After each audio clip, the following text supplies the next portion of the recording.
Final race of the day then at Sha Tin, race number 10. It's a Class 3 contest again, and it is over the 1,400 metres, headed by Noble Steed, who's a four-time winner. Course and distance. All his wins, in actual fact, have been here over the 7 furlongs. Silver Express, blinkers on for the first time. You'll see why when we have a look at the replay. Caris Unicorn also gets the blinkers on for the first time as he goes from the 1650 at the Valley to the 1400 at Sha Tin. Regency Bobo up in trip. He's a 4-time course and distance winner. Sacred Ibis, another multiple course and distance. He's won here twice. Yang Yin caught the eye last time out behind My Sugar. He gets barrier 13. Pure Legend off the all-weather, 18 back to 1,400 metres, and New Future up in class after running second last time out. Gets a wide gate as well. He's drawn barrier number 11 after a double-figure draw for him last time too. Noble Steed, Uncle Steve and Jiang Yin are the horses that have been up at Chung Fa, along with Universal Hero and Pure Legend. Now we're at the touchscreen to have a look at the speed map and a couple of the key races here for our final event. And as far as the speed is concerned, Mark, it's saying slow in the early stages, which may well suit Silver Express, who can get across and find the front. And with the blinkers on from barrier number 9, hopefully this time he might stay on the rail because, as you mentioned, he was all over the straight last time. Regency Bobo is an interesting runner, the horse outside him. Now, the starts have been an issue with him, so if he jumps okay, he could be outside the leader. But take note, if he gets it wrong, he might be back with Sacred Ibis, Pure Legend and New Future. So it'll be dependent on how he jumps. Noble Steed is Waitakazi for Razi, trapped very wide on the track from his draw.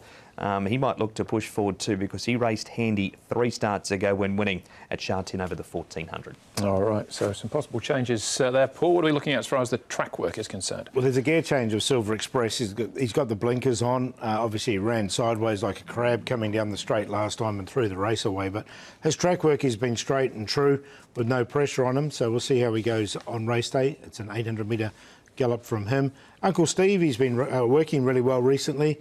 Another one who's going nicely here. You can see Douglas White doing the work on him as well. So he's got a good draw. Barrier number 4 for Uncle Steve. No problems with him, if you like him. And Island Shine at Rowan Mayer aboard. And look, it was a nice workout from him. His better runs have been at Happy Valley, so we'll see how he does go here. But comes in with a light weight and stretched out nicely. All right, obvious place to start here is with our likely favourite, and that is Silver Express. So this is the run we were talking about last time out. My Sugar's the ultimate winner, but Caris Teton here, right down the centre of the track, was like trying to push a shopping trolley with a wobbly wheel in a straight line. He was just left and right. Can't, though, not keep an eye on Jiang Yin in behind. I thought this was a really good run, Mark, from him finishing 4th. Compassion Spirit finishes in 6th place, then Island Shine further out. He's a long way back. Got those 2 winners, the Quinilla Andrew, the Grey, Silver Express and Jiang Yin.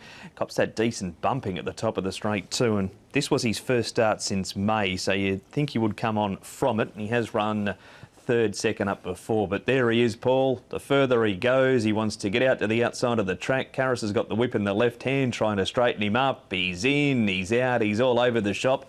If he goes straight, your best bet was in big trouble that day, but it was a Saturday. Yeah, he didn't, did they? So that was the problem with him. Look, they've got the blinkers on. They've done plenty of work with him since. And look, if he goes straight, he wins. There's no question about it. And let's see what happens. Look, we've got him on leading in the speed map. We wouldn't be too upset if Regency Bobo came alongside him, though, just to keep him honest against the rail there, I think. Yeah, and he could tuck in, as Paul says, right up against the fence. Caris Unicorn, we're going back a few starts for him. This was his best effort so far when he runs in 2nd. Sacred Ibis, you could pretty much set your watch by him. And Uncle Steve, probably an interesting runner, Paul. He's certainly good enough on his day. Yeah, definitely, and he's been working really well, Uncle Steve, leading into it. So I did find a spot for him.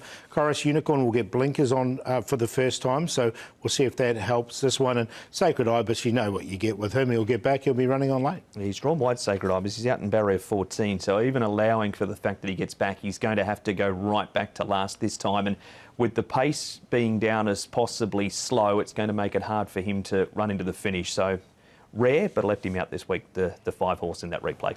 That was Celestial Power winning that race, who was in great form at the time. So I think Caris Unicorn, if he got back to anything like that, would be dangerous. But whether the 1,400 metres is his trip, I'm not entirely sure. But he has trialled well recently also.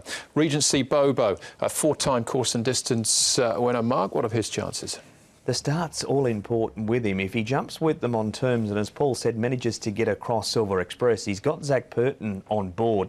Now, he's had claims at his last 3 starts, so the senior rider is back aboard. But the start's with him, Paul. If he jumps, he's a winning chance, but you could be gone in the first 100 metres with him. Yeah, he's a 7-year-old now, isn't he, Regency Bobo? But he's a real hard iron horse, this horse. He's had some really hard runs in the past and he's run well, so he's hard to dismiss. Yeah, that was essential of winning the race. He ran well again on his next start. Harmony and Blessed in second. This is New Future, who won at big odds earlier in the season, then backed it up with this effort. Paul running second. Yeah, it showed it was no fluke, and he got really well back here as well. So it was a big effort from this horse. He's drawn barrier number 11, so he's going to get back as well. But that's his running style. Look, if he can get close enough, I think he can give the favourite a bit of a fright, this horse, because there's plenty of ability there, and he has got that light weight. I'm going to risk him here because of the speed map saying that the tempo is going to be slow. He's going to go back from barrier number 11. Same reason Sacred Ibis is not in, and they dash home. He's going to have to loop the field and try and get into the finish. It's a much harder field for him to take on this week too. All right, back at the trials, Mark, for a look at Silver Express with the headgear on.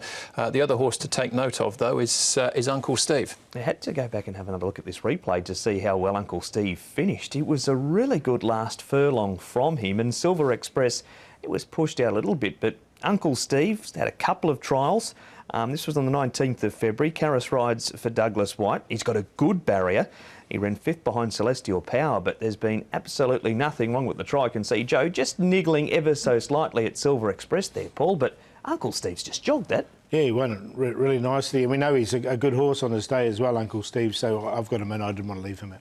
All right, so interesting race, but the favourites come up really short here, Paul. Silver Express 2's on. You wouldn't want to take that, but look, I think he can win the race and atone for last starts. He's on top. New Future, Uncle Steve and Jiang Yin. 2, 14, 3 and 10. Yeah, 2 Silver Express, he goes straight. He should win over Zhang Ying. Like the performance of him first up. Uncle Steve off that trial. And 13 Pure Legends at massive odds here, but had blood in the track here last time on the all-weather. He's been really unlucky on the turf prior. 2, 10, 3 and 13.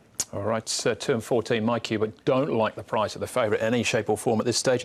Stats-wise, Paul, what are we looking at this week? Yeah, a bit of an obvious one here. It's when Joe jumps on last start place getters. He normally gets on at the right time. 48 rides there for 11 wins and 13 seconds, 6 thirds, so 63% win rate, and he's jumping on Silver Express. So he'll be a short price favourite and a lot of people's anchors, I think, in the pick 6. All right, best bets-wise, what are we looking at?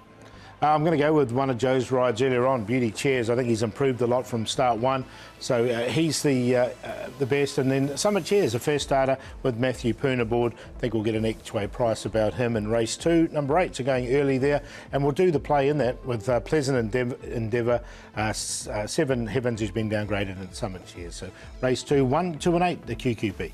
Another vote for Joe for the best bet. Green Envy, Casper Found Strains, gets this lightweight turnaround on Ultra Express and think can get him at the finish as well. Goodview Clarico, that's a strong field, but 1,000 metres is perfect for him. Antoine Hamlin and Dennis Ship the combination, and the play of the day, race 8, 4 Mighty Valor, 9 Dublin Star, and the exciting Fantastic Way, 4, 9 and 12 and a QP. There we go. It's the third for Joe. The Crown, another one for Casper Founds as well. Unlucky last time out. I think you can roll the favourite there in California. 10 should be an each-way price, and his 2 starts so far. Zach Purton on board there, and he's in the QQP with Charity Fun, our favourite, who will be favourite, and Arrogance as well. It was much better last time out. That's Sha Tin on the weekend. Looking forward to it, Mark. Then back to Happy Valley again on Wednesday night. Yeah, really looking forward to a couple of these races tomorrow, Andrew. In particular, that 1,000 metre straight race, the second last, chock full of talent. Yep, a lot of up-and-comers that have already performed, so looking forward to them. Yeah, and best of luck, of course, to Ruan Meyer, who steps out on the weekend with decent book of rides as well. Hopefully, Ruan can get amongst the action. That's the show, though. Thanks for watching. Hopefully, we'll see you at Sha Tin on Sunday, when we will be racing to win.